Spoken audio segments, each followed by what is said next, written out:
देख रहे हैं सुदर्शन न्यूज। नमस्कार, आपके साथ मैं हूं लावनी विनीत। आप देख रहे हैं सुदर्शन न्यूज। ये बहुत विशेष प्रस्तुति है। ये विशेष इसलिए है क्योंकि ऐसे समय में जब लगातार ये सवाल उमड़ घुमड़ कर रहे थे कि 12वीं की रिजल्ट का क्या होगा, बच्चों के भविष्य का क्या होगा, कैसे सीबीएसई बोर्ड अपने रिजल्ट का मूल्यांकन करेगी, ये तमाम सवाल थे। लेकिन उन सवालों का जवाब आज सीबीएसई बोर्ड की तरफ से दे दिया गया है। दरअसल सरकार की तरफ से सुप्रीम कोर्ट में ये जानकारी प्रस्तुत कर दी गई है कि 12वीं का जो रिजल्ट जो 31 जुलाई को एक्सपेक्टेड है, उसमें मार्क्स एलोकेशन का आधार 10वीं, 11वीं और 12वीं के प्री बोर्ड्स के रिजल्ट होंगे। यानी 10वीं, 11वीं और 12वीं में 30, 30 और 40 इस एक के आधार पर ही 12वीं का रिजल्ट तैयार किया जाएगा। 31 जुलाई को यह कहा जा रहा है कि रिजल्ट सामने होगा। लेकिन जिस तरीके से अब आधार बनाया गया है, उसे लेकर बच्चे क्या सोच रहे हैं, अभिभावक क्या सोच रहे हैं,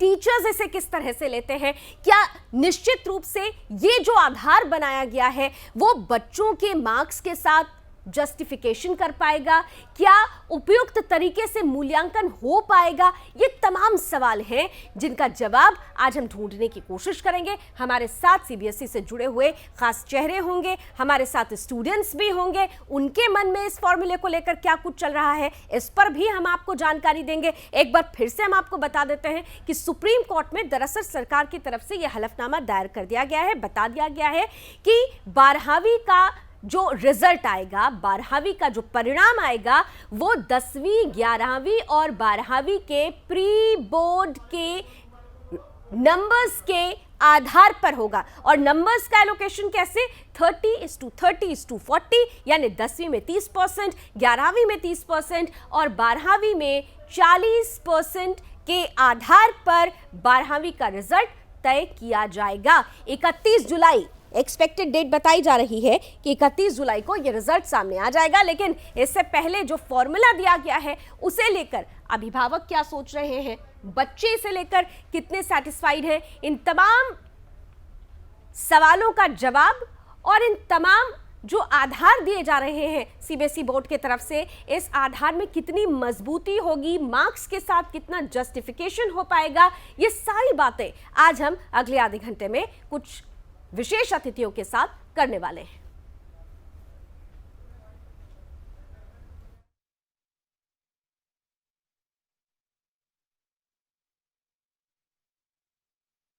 इस वक्त दिल्ली प्राइवेट स्कूल एसोसिएशन के चेयरमैन आरसी जैन साहब जुड़ चुके हैं। बहुत बहुत स्वागत कर रही हूं आरसी जैन साहब। और साथ ही साथ हमारे साथ सीबीएसई स्टूडेंट सुदर्शन भी जुड़ चुके हैं। वेलकम सुदर्शन, आपका भी। सबसे पहले, क्योंकि ये छात्रों के भविष्य का सवाल है, छात्र किस तरीके से इस पर सोच रहे हैं, सुदर्शन आपका पहला कमेंट। फॉर्मूला तय कर दिया गया, इस फॉर्मूले पे जो रिजल्ट आएगा, लग रहा है आपको कि जस्टिफिकेशन होगा उससे? जो 30% 10 से लेंगे, फिर 11 से लेंगे 30% और 12 से सिर्फ 40% लेंगे, ये तो काफी ज्यादा अनफेयर है। इससे कई सारे स्टूडेंट्स भी अनहैप्पी है, क्योंकि जो स्टूडेंट 12th में अपना फुल पोटेंशियल देने वाला होता है, उसे मोटिवेशन रहती है कि मुझे अगले साल कॉलेज में जाना है, अच्छे कॉलेज में जाना है, वो फुल पोटेंशियल देता है 12th में। अब उसके फुल पोटेंशियल का अगर सिर्फ 40% आप लेंगे, उसने 10th 11th में अच्छा परफॉर्म नहीं किया, उसका 30-60% ले रहा है, तो ये तो बहुत ज्यादा अनफेयर है। आरसी जैन साहब, आपको लगता है बच्चों के भविष्य के साथ जो एक न्याय करना चाहिए वो न्याय नहीं हो पाएगा इस आधार पर? बिल्कुल नहीं हो पाएगा। मेरा शुरू से ये मानना रहा है कि अगर 11th में पिछले साल बच्चों के एग्जाम हुए नहीं और 10th के बाद में बच्चा जब 11th में आता है तो वो एक स्ट्रीम चूज कर लेता है कि मुझे इसमें जाना है, जिसके लिए पूरी ताकत लगाता है। क्योंकि 12th के बाद उसकी लाइफ चेंज हो जाती है, वो एक लाइन को पकड़ लेता है, मुझे सीए बनना है, मुझे इंजीनियर बनना है, मुझे डॉक्टर बनना है, जिसके लिए वो बच्चा पूरी ताकत लगा देता है, क्योंकि उसके बाद उसका फ्यूचर तय होता है। अब ऐसी स्थिति में आपने 30% लगाए 10th के और 11th में तो पिछले साल पेपर हुए नहीं, तो मेरा मानना अभी भी ये है कि अभी जैसे कहते हैं 31 जुलाई को हम रिजल्ट देंगे, अगर सरकार पुनर्विचार करे और एक ऑप्शन अभी दे, जैसा उसने दिया भी है कि 31 जुलाई को रिजल्ट आने से पहले अगर जो बच्चा एग्जाम में बैठना चाहता है उसको कोई डेट 31 जुलाई से पहले अभी ऐसी दे दी जाए कि एग्जाम उनका ऑप्शन हो और वो उसमें बैठे, और जब सबका रिजल्ट निकले साथ ही उन बच्चों का भी रिजल्ट निकले तो किसी बच्चे को ये मलाल नहीं होगा कि मैंने मेहनत की पूरे साल, मैं पूरे साल ऑनलाइन जुड़ा रहा, मैंने ये सोच करके मुझे विदेश में दाखिला लेना है, मैं ये सोच करके मुझे मेडिकल में जाना, आगे एंट्रेंस टेस्ट में मुझे जाना है, तो अभी भी सरकार के पास ये ऑप्शन है। ठीक है, 12 आदमियों की कमेटी बनाई थी जिसने आज अपनी रिपोर्ट सुप्रीम कोर्ट को दे दी, पर चूंकि अब देश में आप देख रहे हैं कि पूरी तरह से जो कोरोना महामारी है उस पर काफी हद तक कंट्रोल हो चुका है जी। आप साथ ही साथ इस ऑप्शन के साथ बच्चों से तुरंत ये मांग करें कि जो बच्चे एग्जाम देना चाहते हैं, और साथ एक ऑप्शन और रखें कि जो बच्चे एग्जाम के रिजल्ट से संतुष्ट हैं उसको तो वो दें, और अगर वो कहे नहीं मैं उससे संतुष्ट ना होकर के जो सरकार की तरफ से फॉर्मूला बनाया उससे मैं संतुष्ट हूं, तो ये उस बच्चे के सामने ऑप्शन भी होना चाहिए जो बच्चा कल उसमें एग्जाम में जाना चाहता है। और अभी आपके पास 1.5 महीने का समय है, 1 महीने में हमारी सारी तैयारी पूरी हो सकती है। सरकार इस ऑप्शन पे ध्यान दे, किसी बच्चे को ये मलाल नहीं होगा, नहीं तो मेरा मानना है कि उस बच्चे के साथ बहुत नाइंसाफी हो जाएगी जिसको आप खाली 40% आप उसके 12th की प्री बोर्ड पे आप मान के बिल्कुल 60% का उसको लॉस सीधे सीधे नजर आ रहा है। तो ऐसे में सुदर्शन, जो एक ऑप्शन सरकार की तरफ से दिया गया है, आप स्टूडेंट्स को लगता है कि वो जो ऑप्शन, जो गेट खुला हुआ है कि आप एग्जाम दे सकते हैं, अगर आपको लगता है कि आपके साथ जस्टिफिकेशन नहीं होगा, न्याय नहीं मिलेगा, तो क्या ये ऑप्शन सही है? हाँ, ये ऑप्शन बिल्कुल सही है। जिस स्टूडेंट को देना है एग्जाम, जिसने पूरे साल बहुत ज्यादा प्रिपेयर किया है, उसे तो जरूर ऑप्शन देना चाहिए पेपर देने का। लेकिन यहाँ पर एक सवाल ये भी है, जब हम ऑप्शन की बात भी कर रहे हैं तो भी ये देखा जाएगा कि एक सेलेक्टिविज्म हो जाएगा। आपको लगता है कि आधे बच्चे, अगर हम कहते हैं कि इसमें से कुछ बच्चे होंगे जो चाहते होंगे एग्जाम हो क्योंकि उन्होंने साल भर तैयारी की है, वो उस आधार पर नंबर चाहते हैं, कुछ ऐसे होंगे जो एवरेज स्टूडेंट होंगे, बावजूद उसके भी क्या अलग अलग मार्क्स, मतलब कुछ का एग्जाम हो और कुछ का एग्जाम नहीं हो। आरसी जान साहब, आपसे समझना चाहती हूँ कि आपको लगता है कि तब भी न्याय हो पाएगा, क्योंकि तब सेलेक्टिविज्म नहीं हो जाएगा जो इन फ्यूचर कई सवाल खड़े करेगा? ये मान के चलेगा, मैं एक उदाहरण देता हूँ दिल्ली यूनिवर्सिटी में एडमिशन का। दिल्ली यूनिवर्सिटी के एडमिशन, मेरी आवाज आ रही है आपको? जी जी जी जान साहब आ रही है। दिल्ली यूनिवर्सिटी का मैं आपके सामने उदाहरण देता हूँ। दिल्ली यूनिवर्सिटी में बिहार के बोर्ड के बच्चे भी आते हैं, यूपी बोर्ड के बच्चे भी आते हैं और बाकी स्टेट बोर्ड के बच्चे भी आते हैं। ऐसी स्थिति में कैसे उस बच्चे के साथ न्याय हो पाएगा? आप ही देखो, पिछले दिनों आप देख रहे हो कई सालों से दिल्ली यूनिवर्सिटी, अलग अलग यूनिवर्सिटी से जो बच्चे आते हैं उन पे एग्जाम लेते हैं, फिर अपने स्टैंडर्ड को मेंटेन करके चलते हैं। तो ऐसी स्थिति में मेरा मानना ये है कि जिन बच्चों ने पूरी मेहनत की उनको मौका दिया जाए, उससे ऑप्शन दी जाए, और 1.5 महीने का भी हमारे पास समय है। कोविड खत्म हो चुका है, हम अपने स्कूलों में हम पूरी तरह से सोशल डिस्टेंस का पालन करते हुए एग्जाम कराने की स्थिति में हर स्कूल दिल्ली का है, हिंदुस्तान का स्कूल है। इसलिए बच्चे को ये मलाल नहीं रहना चाहिए कि मैं जाना चाहता था मेडिकल में, मुझे इतना एग्जाम मिले और मैं उसमें एंट्रेंस एग्जाम में कहीं ना कहीं रह गया। तो ये उस बच्चे को मलाल होगा जिस बच्चे को ये उम्मीद थी कि मैं हर हालत में टॉप की यूनिवर्सिटी में दाखिला ले सकूंगा और मेडिकल में आ सकूंगा, इंजीनियरिंग के एडमिशन में आ सकूंगा। और विदेश में जो बच्चा जाएगा उसका आप कैसे इवैल्यूएशन करेंगे? ये बहुत बड़ी समस्या है। तो इसलिए सरकार ने, वैसे कोर्ट ने कहा भी है, कमेटी ने भी ये कहा है कि बच्चों के सामने हमने ऑप्शन दिया है कि जो बच्चे एग्जाम देना चाहते थे इस प्रोसेस को तुरंत शुरू करते, ना कि आपके रिजल्ट डिक्लेयर करने के बाद। ये मेरा कहना है। आप ये कह रहे हैं कि बच्चे के साथ तभी न्याय हो पाएगा। ठीक है, बच्चों के साथ न्याय तभी हो पाएगा जब हम एक सीधे सीधे अगर बोलें कि हम प्रैक्टिकल पे नहीं जाएं, हम थ्योरी पे जाएं, हमें एग्जाम लेने की जरूरत थी। लेकिन यहाँ पर एक जो महत्वपूर्ण मुद्दा था, सुदर्शन, आप क्योंकि स्टूडेंट हैं और आपने भी, जब मुझे याद है कि जब पहली बार इस फॉर्मूले की बात हुई थी, पहली बार जब ये डिक्लेयर किया गया था कि एग्जाम शायद नहीं होगा, तब से जो मेधावी छात्र हैं वो परेशान हो गए थे। लेकिन इन सबके बीच अब भी ये कहा जा रहा है कि तीसरी लहर आएगी, बच्चों के लिए खतरनाक होगी, और इसीलिए सरकार ने ये फैसला लिया। अगर सरकार जिस फॉर्मूले को सामने रख रही है उस फॉर्मूले के अलावा, जैसे कहा जा रहा है कि जो बच्चे एग्जाम देना चाहे वो दे सकते हैं, इसके इतर क्या आपको लगता है कि जो फॉर्मूला तय किया गया है उस फॉर्मूले में भी बदलाव करके कुछ हद तक सभी बच्चों के साथ न्याय किया जा सकता है? ये 30+30+40 वाला जो फॉर्मूला है वो बहुत ज्यादा प्रैक्टिकल नहीं लगता है? 30+30+40 वाला जो फॉर्मूला है ये तो काफी ज्यादा अनफेयर है। इस पे चेंजमेंट तो बिल्कुल करनी चाहिए कि मतलब पुराने क्लासेस देखिए, जैसे 11th में काफी बच्चों अच्छे प्रिपेयर नहीं कर पाते, अपना फुल पोटेंशियल नहीं दे पाते, तो फिर 11 के बेसिस पे तो मैं कह रहा हूँ बिल्कुल नहीं लेते चाहिए, क्योंकि 11 को कोई भी स्टूडेंट ज्यादा सीरियसली लेता नहीं है, वो अपने 12th के लिए ही प्रैक्टिस कर रहा होता है पूरे टाइम। तो फिर उसके अगर 11 का भी 30% देंगे तो वो भी बहुत ज्यादा बड़ा मार्जिन है मार्क्स के हिसाब से 30%। तो उस पर जरूर कुछ ना कुछ चेंजमेंट तो जरूर करनी चाहिए, और जो बच्चे को फिजिकल देना है वो तो जरूर देना चाहिए।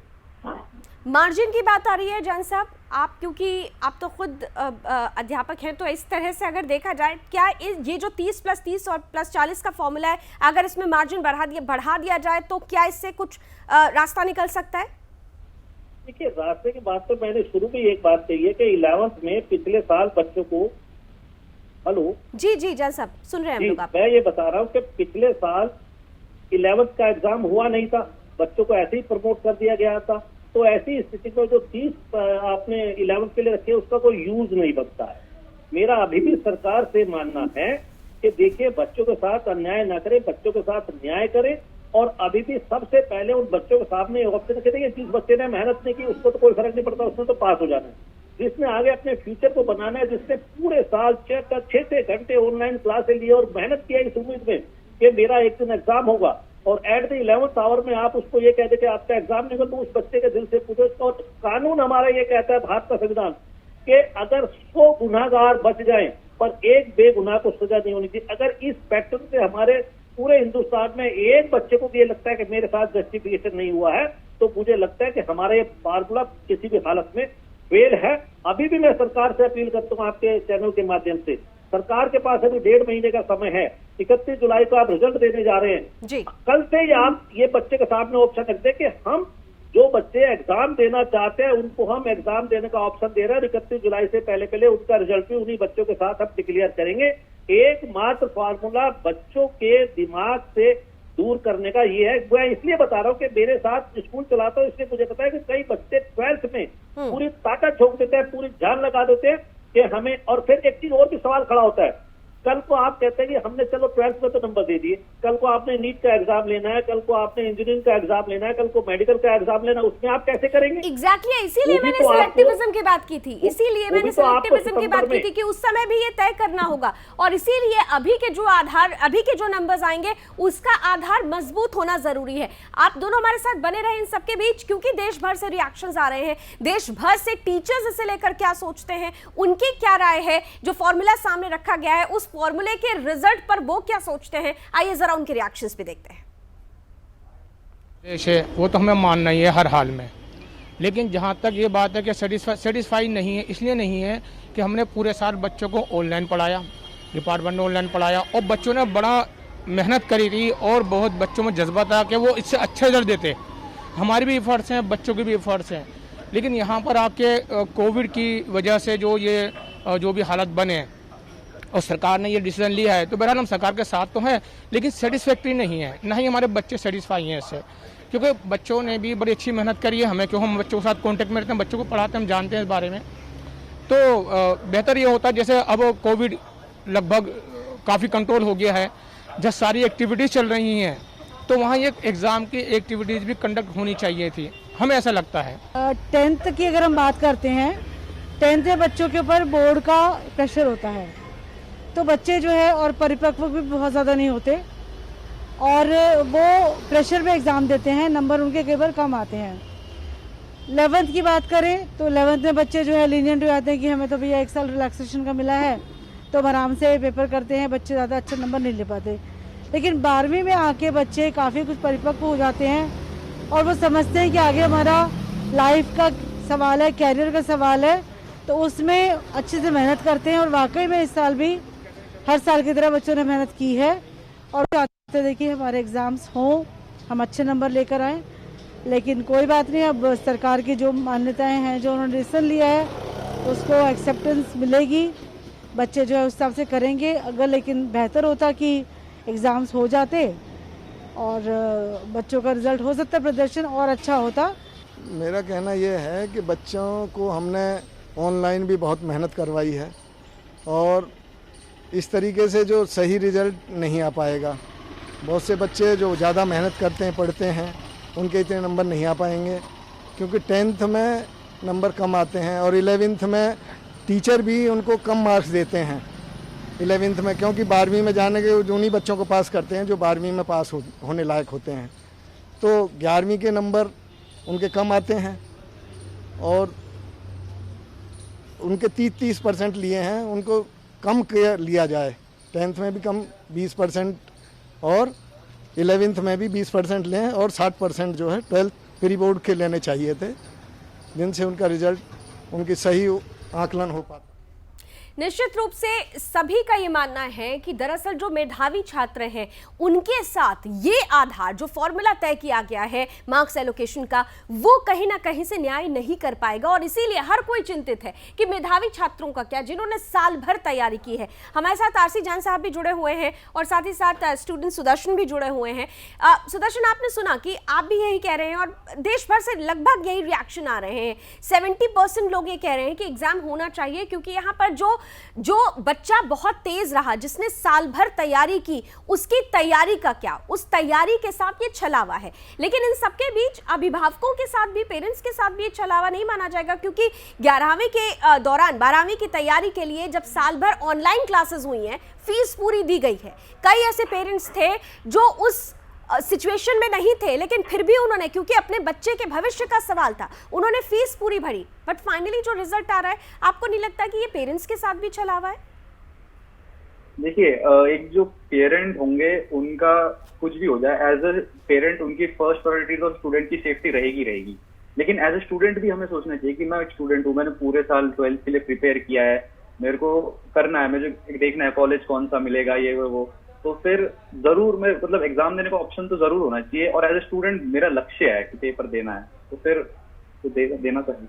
चलिए, आप लगातार कह रहे हैं कि एग्जाम होना चाहिए और मुझे याद है शुरू से आप जैसे मेधावी छात्र जब हमारे साथ जुड़े थे, आरसी जान साहब, वाकई ये बहुत ही अच्छी बात है कि हमारे देश में जो पिछले जो स्टूडेंट्स होंगे, जो मेरे से पिछले स्टूडेंट है, उन पे भी ये इफेक्ट करेगा ये डिसीजन। वो भी पूरे साल सोचते रहेंगे कि अब अगले साल तो एग्जाम होंगे नहीं, इनके नहीं हुए, हमारे क्या होंगे, उनका भी पोटेंशियल गिरेगा, फिर वो वही पार्शियलिटी हो जाएगी काफी। बिल्कुल। आइए 3 और स्टूडेंट्स हमारे साथ, क्योंकि देश के अलग अलग हिस्से से हमारे साथ स्टूडेंट्स जुड़ रहे हैं, 3 और स्टूडेंट्स हमारे साथ जुड़ चुके हैं, जरा स्क्रीन पर ले आए उन्हें भी और उनके रिएक्शंस भी जानते हैं कि वो कितना सेटिस्फाइड हैं इस फॉर्मूले से। मैं चाहूंगी कि आप लोग एक एक करके, मेरे सामने इस वक्त आप लोग आ चुके हैं, पैनल जरा मुझे नाम अगर क्लियर कर सकें सभी का।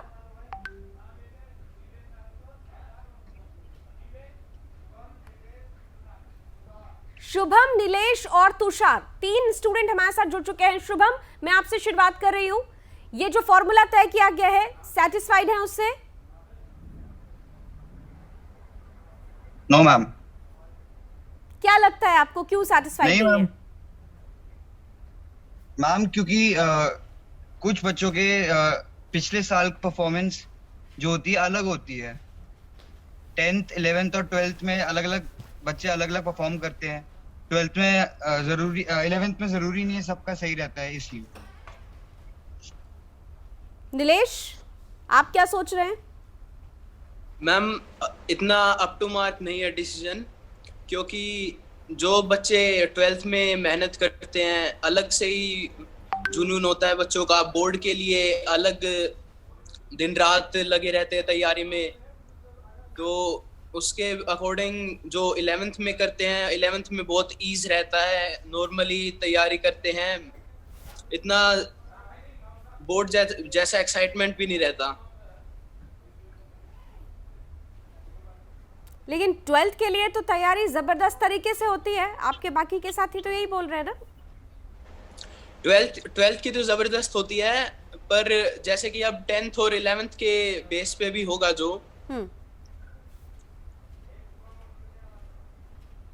चलिए, तुषार भी हमारे साथ जुड़े हुए हैं। तुषार, आप क्या सोच रहे हैं?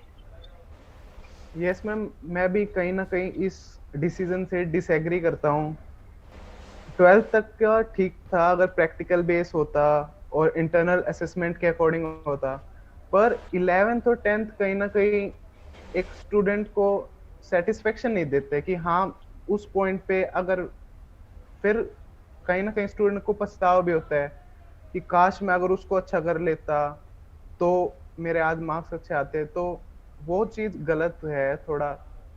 और जैसे स्टूडेंट्स कह रहे हैं कि एग्जाम होने चाहिए, आप 2 महीने पहले देखे तो ये चीज ट्रेंड पे थी कि एग्जाम कैंसिल हो। तो स्टूडेंट्स कहीं ना कहीं खुद चेंज हो रहे हैं कि एग्जाम हो या ना हो। तो मेरा ये मानना है कि पहले अपना पर्सपेक्टिव क्लियर हो ना स्टूडेंट्स का। चलिए, आपने बहुत इंपॉर्टेंट पॉइंट है ये भी सुदर्शन, पर्सपेक्टिव तैयार होना चाहिए। बिल्कुल, पहले की जो स्थिति थी वो थोड़ी बदली हुई थी जी। इस फॉर्मूला में एक और जो बात है, जो 12th के जो मार्क्स ले रहा है वो 40% ले रहा है, वो 40% प्री बोर्ड्स के काफी बेसिस पे ले रहा है। और जो प्री बोर्ड्स एग्जाम्स होते हैं वो उसी लिए जाते हैं ताकि हम फाइनल एग्जाम के लिए प्रिपेयर करें। टीचर्स एकदम काफी स्ट्रिक्ट मार्किंग करती है ताकि हम लोग मेंटली प्रिपेयर रहे कि बहुत टफ पेपर आने वाला है, हम ज्यादा से ज्यादा पढ़ाई करें। तो वो स्ट्रिक्ट चेकिंग करते हैं। फिर उस टाइम तो स्टूडेंट ज्यादा पढ़ाई भी नहीं कर पाता क्योंकि दिसंबर नवंबर का टाइम होता है, तो फिर वो भी काफी प्रॉब्लमेटिक है। जैन साहब, आपने सभी बच्चों को सुना, सभी बच्चों से जो प्रतिक्रिया आ रही है उसमें एक बात तो तय है कि बार बार जो बच्चे पढ़ाई करते हैं, जो मेहनत करते हैं, उनकी मेहनत का वो नतीजा उन्हें नहीं मिलेगा, ये तो तय हो गया और इसीलिए उनकी परेशानी लाजमी है। लेकिन इन सबके बीच अगर सरकार 10वीं, 11वीं और 12वीं तीनों की बात कर रही है, यहाँ पर 12वीं में पढ़ाने का तरीका, तैयारी कराने का तरीका सब कुछ अलग हो जाता है। तो सरकार की तरफ से कहा जाता है कि हमने उसका परसेंटेज बढ़ा तो दिया है, क्या ये कह देना काफी है? नहीं, पढ़ाने के साथ साथ बच्चे का पढ़ाने के साथ साथ बच्चे का पढ़ने का तरीका भी बिल्कुल अलग हो जाता है, क्योंकि उसको पता है ये एग्जाम उसके फ्यूचर को तय करने जा रहा है। और आपकी जानकारी में मैं बता दूं कि कुछ साल पहले इन्होंने 10th का बोर्ड खत्म कर दिया था, तो उस समय हमने लंबी लड़ाई लड़ने के बाद एक मौका दिया था कि 10th का बोर्ड इसलिए होना चाहिए कि 10th में बच्चे को ये पता चल जाता है कि ओवरऑल ऑल ओवर इंडिया में मैं कहाँ खड़ा हूँ, ताकि उसके बाद वो 12th में जब जाए तो वो वहाँ पे अपनी जहाँ कमजोरी है उसको पूरा कर सके। और फिर 11th में मैंने शुरू में मैं कह रहा हूँ कि 11th का पिछले साल एग्जाम हुआ ही नहीं है, वो तो स्कूल ने वैसे ही पास कर दिया है। ऐसी स्थिति में खाली आप 12th को और उसको प्री बोर्ड को खाली आप 40 नंबर दे रहे हैं, वो उचित नहीं है। मैं फिर सरकार से आपके माध्यम से अपील करूंगा कि बच्चों को मौका दो, एक भी बच्चे के साथ गुनाह नहीं होना चाहिए। यहाँ से इन बच्चे का पूरा कैरियर टिका हुआ है, यहाँ से इन बच्चों की पूरी जिंदगी टिकी हुई है। और फिर उसके बाद आप ये तो कर रहे हैं, बच्चों के सामने ये फार्मूला भी रखो कि कल को नीट का एग्जाम देने जाता है और कल को कैट का एग्जाम देने जाता है, कल को मेडिकल का एग्जाम देते हैं, वहां पे क्या फार्मूला आप अपनाएंगे? वहां तो बच्चा अपने आप को ठगा हुआ महसूस करेगा। तो ऐसी स्थिति में मेरा ये मानना है सरकार इस पे ध्यान दे। अभी हमारे पास समय है, हिंदुस्तान में हम कोविड की स्थिति काफी हद तक ठीक हो चुकी है। हम अपने स्कूलों में 100% बच्चे नहीं तो अगर 50% बच्चे भी एग्जाम देने के लिए तैयार होते हैं तो उनकी सुरक्षा का हम हर तरीके से ध्यान रखने की गारंटी देते हैं। आज भी आप देखो बच्चा हर जगह जा रहा है, इसलिए बच्चे के साथ इंसाफ होना चाहिए, बच्चे के साथ न्याय होना चाहिए। हर हालत में 12th में जो बच्चा चाहता है कि मैं बिल्कुल खरा उतर करके तभी उसके बाद कुंदन बनूं, तो उसको मौका मिलना चाहिए। ये उन बच्चे के साथ बहुत बड़ा गुनाह है। वो तो बड़े कुछ जिन्होंने पढ़ाई नहीं है, जिन्होंने ऑनलाइन क्लासें नहीं है, 25 बच्चे ने पूरे दिन 12-12 घंटे ऑनलाइन पढ़ाई की किताबों में घुसा रहा है, उसने ये नहीं देखा क्या हुआ क्या नहीं हुआ। उस बच्चे के साथ इंसाफ होना चाहिए, बिल्कुल उस बच्चे के साथ न्याय होना चाहिए। और इसीलिए हमारे साथ देश भर से सारे स्टूडेंट्स भी जुड़े। मैं इस कार्यक्रम को खत्म करने से पहले एक बार आप सभी से चाहूंगी, स्टूडेंट्स हमारे साथ हैं, सुदर्शन, शुभम, नीलेश, तुषार, क्या एग्जाम होना चाहिए, एक रास्ता होना चाहिए? अगर आप हाथ उठा के या हामी भरना चाहें।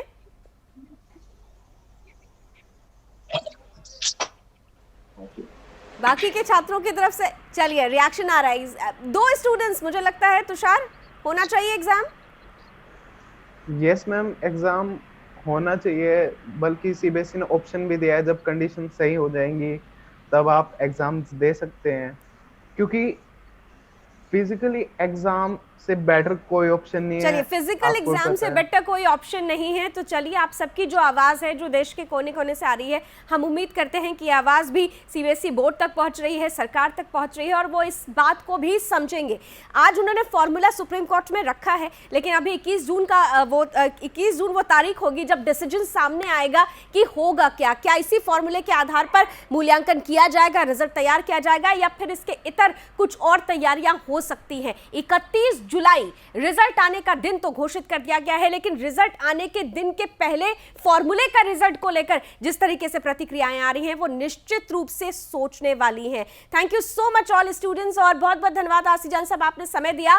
फिलहाल इतना तय है कि रिजल्ट के लिए जो फॉर्मूला तय किया गया है उसे लेकर बच्चे निराश हैं। वो बच्चे जिन्होंने साल भर मेहनत की है उन्हें अपनी मेहनत का प्रतिफल चाहिए 100%। अब सरकार को यह तय करना है कि ये 100% प्रतिफल किस तरीके से मेहनती बच्चों को वो पहुंचाती है। बहुत बहुत धन्यवाद एक बार फिर से हमारे साथ इस विशेष प्रस्तुति में जुड़ने के लिए। अभी बस इतना ही। देश और दुनिया की तमाम खबरों के लिए आप जुड़े रहिए सुदर्शन न्यूज के साथ। जय हिंद।